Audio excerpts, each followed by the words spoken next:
కుంభ్, మహాకుంభ్. ఆ హరిహర ఆశీర్వాదం నా Kumbh.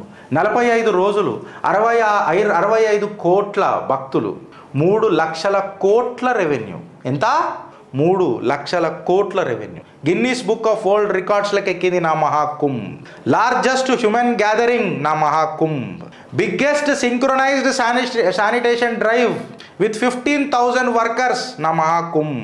First ever mass river cleaning process in Ganga నా Mahakumbh. Largest e rickshaw parade with 1000 electric rickshaws నా మహాకుంభ్. ఆడికి ఆగిపోలే, అవి పిక్చర్ బోత్ బాకీ. Data speaks. World's largest spiritual gathering నా మహాకుంభ్. 65 కోట్ల భక్తులు సుమారు 77 దేశాల నుంచి వచ్చి స్నానం ఆచరించిన జాగా నా మహాకుంభ్. రాష్ట్ర ఎకనామిక్ని ఒక గ్రాఫ్ని ఉత్సాహం వైపు ఉరికెత్తించిన ప్రక్రియ ఆర్ టు దట్ మ్యాటర్ నా మహాకుంభ్. 25,000 కోట్ల revenue tourism, transport and hospitality నుంచి తెచ్చిన ఘనత నా మహాకుంభ్. 2 లక్షల కోట్ల ఎకానమీని బూస్ట్ చేసిన మిలియన్ పబ్లిక్కి డైరెక్ట్లీ ఆర్ ఇండైరెక్ట్లీ ఉపాధి కల్పించింది నా మహాకుంభ్. ఎంప్లాయ్మెంట్ ఇచ్చింది నా మహాకుంభ్. గ్లోబల్ టూరిజంని భారతదేశం వైపు అట్రాక్ట్ చేసింది Mahakumbh. 18 foreign diplomats, ambassadors and పెద్ద రాజులు కూడా వచ్చారు అనుకుంటా కదా, foreign diplomats and ambassadors etcetera వాళ్ళందరినీ ఆకర్షితులను చేసింది నా మహాకుంభ్. మన భారతీయ నాగరికతకు ప్రతీత అయి నిలిచింది, పరాక్రమమై నిలిచింది నా మహాకుంభ్. ప్రపంచ స్థాయి నాయకులందరూ ఔరా భారత్ అని చెప్పేటట్టు చేసింది నా Mahakumbh. Hollywood, Bollywood including Chris Martin, Dakota Johnson అంటారా, డకోటా జాన్సన్, వీళ్ళందరూ స్నానం ఆచరించిన జాగా త్రివేణి సంగమంలా నా Mahakumbh. Foreign dignitaries not only from US, UK, UAE, Japan and Russia ఆకర్షితులై అడుగుపెట్టిన నేల నా మహాకుంభ్. 20 కంట్రీల నుంచి స్పిరిచువల్ లీడర్స్ వల్ల నమ్మకమై నిలబడ్డ జాగా నా మహాకుంభ్. టెక్నాలజీ ట్రాన్స్ఫర్ యూజ్ చేసి మాట్లాడింది నా Mahakumbh. Artificial intelligent powered facial recognition for security 2,40,000 కెమెరాలను డిప్లాయ్ చేసింది నా మహాకుంభ్. మల్టీలింగ్వల్ చాట్బోట్స్ని పెట్టి డివోటీస్కి మద్దతు తెలిపింది నా మహాకుంభ్. వర్చువల్ రియల్ ఎక్స్పీరియన్సెస్ పెట్టి దివ్య భవ్య Mahakumbh. E pass system, real time crowd management ఇవన్నీ ఇంప్లిమెంట్ చేసింది నా మహాకుంభ్. ఇంకా నేను ఏమైనా మిస్ అయితే మీరు కమెంట్ రూపంలో పెట్టుండ్రి friends. One of the largest green initiative నా మహాకుంభ్. ఇది నా నాగరికత, ఇది నా భారతీయత. దీని గురించి ఎవడన్నా మాట్లాడతాడా అని అడుగుతున్నాను. నా మహాకుంభ్ మాట్లాడేటప్పుడు, ఆ మహాకుంభ్ గురించి మాట్లాడేటప్పుడు ఒక్కసారి చేతులు జోడించి ఆ సాధు సంతులకు, నా సనాతన ధర్మంలో పుట్టించినందుకు నా తల్లిదండ్రులకు, సనాతన ధర్మ రక్తాన్ని నేను వంచుకొని ఇలా గర్వంతో గర్జించి మాట్లాడుతున్న చూడు, ఆ అవకాశం ఇచ్చిన నా గురువులకు, సాధు సంతులకు, నా పూర్వీకులకు, నాకు పోరాట ప్రతిమ నేర్పిన ప్రతి ఒక్క ఆత్మకు పాదాభివందనం చేస్తూ, ఈ భారతావనిన నేను జన్మించినందుకు మరొకసారి ఆ భారత మాతకు రుణానుబంధం ఇక ఎంత చేసుకున్నా తక్కువనే. ఇంకొక జన్మంటూ ఉంటే, ఎన్ని జన్మలైనా ఉన్నా, పురుగైనా సరే అది నా భారత్లోనే పుట్టాలని చెప్పి ఆశిస్తూ, భారత్ మాతాకి జై. జై మహాకుంభ్, జై మహాకుంభ్. ఇది జర ఇంట్రెస్టింగ్ ఉంటుంది మీకు ఈ slide. Perhaps the last slide of the day. ఏంది గిరీష్ చక్ర వ్యూ పెట్టిను, పద్మ వ్యూ పెట్టినవు, ఏంది నువ్వు నేను ఈ చక్ర వ్యూలోనే ఉన్నాం. జాగ్రత్తగా నుండి ఈ last slide of the day.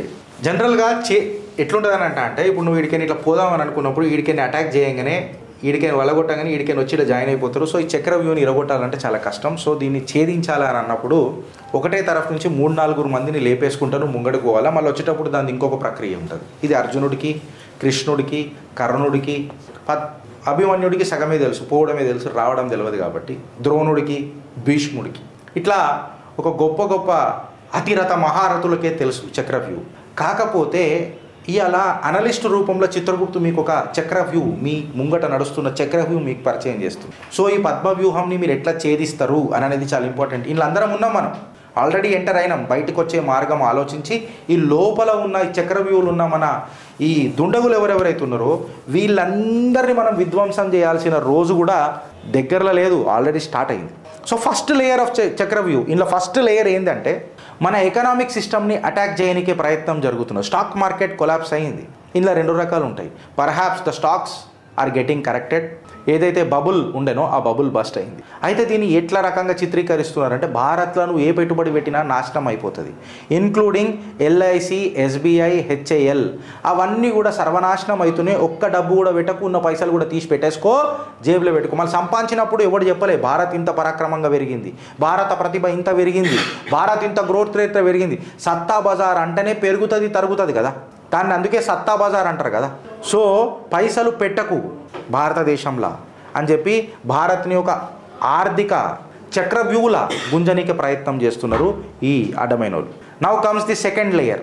Second లేయర్కి వచ్చేసరికి శత్రు భయంకరం నా భారతీయాల గర్మే గుస్కే లాగులు అడిగిస్తుంది ఒక్కొక్కటిది, గర్మే గుస్కే హైలైట్ అయిందనంటే ఏదైతే మన సైన్యం, మన గర్వం, మన గర్జన, మన విశ్వాస్, మన ఆస్థ ఇవాళ మన సైన్యము, ఆ సైన్యాన్ని పల్సదనం చేయడానికి ప్రయత్నం చేస్తున్నారు. ఎట్లా అనంటే అగ్నివీర్ వేస్ట్ అని చెప్పి మన సైన్యాన్ని నిరుత్సాహపరిచే విధంగా ముంగడిపోతున్నారు. థర్డ్ లేయర్ ఆఫ్ ఈ చక్రవ్యూహ్ ఏదైతే ఉన్నదో, థర్డ్ లేయర్ ఆఫ్ దిస్ చక్రవ్యూహ్ ఏదైతే ఉన్నదో ఇది రైతులని దాన్ని ఏమంటారన్నా ఉక్రోష పెడుతుంది, ఏమంటారు రెచ్చగొడుతున్నారు.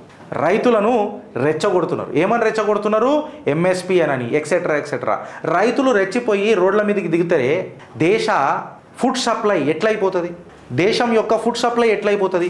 అప్పుడు ఫుడ్ సప్లై లేకపోతే పబ్లిక్ డిమాండ్ అండ్ సప్లై వల్ల రేట్లు పెరుగుతాయి, ఇన్ఫ్లేషన్ పెరుగుతుంది. ఇన్ఫ్లేషన్ పెరగంగానే అగో ఖర్చులు పెరిగిపోయినాయి, భారతదేశంలో ఉండాలనంటే భయం అవుతున్నది, అగో ఇంతమంది భారత పౌరసత్వం విడిచిపెట్టి బయటి దేశాలకు పోతున్నారు. ఇది 3వ చక్రవ్యూహ్. 4th చక్రవ్యూహ్ వచ్చేసి మన జాతి గాంధీ లేపుతున్నాడు. నువ్వు SC ST OBCయా, నీదే కులం, నీదే జాతి. మళ్ళీ హలాలా అప్పుడు మాత్రం ఇవి మాట్లాడరు. ఇప్పుడు ఎందుకు ఇది మాట్లాడరు అని అంటే నేను ఒక మాట అడుగుతున్న రాహుల్ గాంధీని.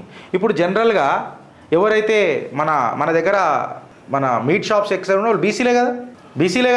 మళ్ళీ బీసీలకు హలాలా సర్టిఫికేషన్ వల్ల అన్యాయం జరుగుతలేదా? ముస్లిమోడే కొయ్యాలా, ముస్లిమోడు కలమా చదివే కొయ్యాలా, అది లేకపోతే సర్టిఫికేట్ ఇయ్యము అని అన్నప్పుడు SC ST OBC అని చెప్పి నువ్వు పేరుకి మాట్లాడుతున్నావు రాహుల్ గాంధీ, కానీ నువ్వు వెనకకేని చురియా గుచాస్తున్నావు. నువ్వు మనను జాతివాదిగా మనని విధ్వంసం చేసే ప్రక్రియ మొదలెట్టిండ్రు. 5వ చక్రవ్యూహ్ ఏదైతే ఉన్నదో ఒక నియంత పాలన మోడీ ప్రభుత్వం అందజేస్తుంది, రాజ్యాంగాన్ని మార్చేస్తుండ్రు, రాజ్యాంగాన్ని మార్చేయగానే మనకు అదవుతుంది ఎక్సెట్రా అని చెప్పి మాట్లాడు. అండ్ 4th లేయర్లోనేమో నీ రిజర్వేషన్లు పోతాయి, మోదీ ప్రభుత్వం వస్తే రాజ్యాంగాన్ని మార్చేస్తారు ఎక్సెట్రా. ఈడనేమో direct attack on the constitution. ఇది 5th లేయర్. గవర్నమెంట్ గట్టిగా అయ్యే లోపల ఆ గవర్నమెంట్కి మద్దతు తెలిపే కార్యకర్తలందరినీ ఖతం చేద్దాం. బై ఛాన్స్ ఇవాళ ప్రతిపక్షం పవర్లకు వస్తే ఇవాళ నేషనలిజం అనేది సస్తదా బతుకుతుందా? మీరు కమెంట్ రూపంలో చెప్పురు నాకు. 6th లేయర్ కాడికి వస్తే మైనారిటీలు డేంజర్లు ఉన్నారు. మైనారిటీలు డేంజర్లు కాదు, ముస్లింలు డేంజర్లు ఉన్నారు. కరెక్ట్గా మాట్లాడుకుందాం. మైనారిటీలు ఎవరు డేంజర్లో లేరు. ఆ మైనారిటీలలో మెజారిటీలు ఉన్న ముస్లింలు డేంజర్లు ఉన్నారని చెప్తారు. మళ్ళీ వక్ఫ్ చట్టం నా మీద తీసుకొచ్చినప్పుడు వాళ్ళకు డేంజర్ లేకుండే. ప్లేసెస్ ఆఫ్ వర్షిప్ యాక్ట్ 1991 తీసుకొచ్చినప్పుడు వాళ్ళకు డేంజర్ లేకుండే. అట్లనే హలాల్ సర్టిఫికేషన్ తీసుకొని వచ్చి మా మీద మీ మతంని రుద్దినప్పుడు డేంజర్లు లేకుండే. అసలు డేంజర్లు ఉన్నది ఎప్పుడు మెజారిటీ ఓడు. 8th గ్రేడెడ్ నుంచి 10th గ్రేడెడ్ సిటిజన్ లెక్క పడిపోయినాడు ఒక హిందువు. ఆడికి సిగ్గు లేదు, ఆడికి శరం లేదు, ఆడికి మూతబరే లేదు, మొల్తాడు అసలే లేదు. మన బ్యాచ్లంతా పీకుడు బ్యాచ్లే, డైలాగులకే పరిమితం అవుతారు. చట్టం చెంచవేటికి ఎక్కితే చటాకులు వెళ్ళదా సింపుల్గా. సో ఈ 6th లేయర్లో వీళ్ళందరూ మైనారిటీలు ఖతరేమే ఉన్నారు, ముస్లింలు ఖతరేమే ఉన్నారు. మళ్ళీ ఈ ముస్లింలు అందరూ పాశ్చాత్య దేశాలలో ఏం చేస్తున్నారంటే గడపరదించుతున్నారు. ఆడ రెఫ్యూజీల లెక్కొచ్చి, సెటిలర్ల లెక్కొచ్చి ఇవాళ యూరోప్ని మొత్తం కబ్జా. ఈ 7th లేయర్ అనేది చక్రవ్యూహంలో చాలా డేంజర్. US aid. అరే ఎలక్షన్ కమిషన్ ఆఫ్ ఇండియాకు పైసలు ఇచ్చారు కురోషి, దాని మీద వచ్చి మాట్లాడాలి కదా. ఈ ఫారిన్ ప్లేయర్లు నా భారతదేశంలో ఎందుకు వస్తున్నారు? సరే నువ్వు రా, వచ్చిన ఎలక్షన్ కమిషన్ దగ్గరికి ఎందుకు పోయినావు? ఈ రెజిమ్ చేంజ్ ఆపరేషన్స్ ఎందుకు చేస్తున్నావు డెమోక్రసీ పేర్ల మీద?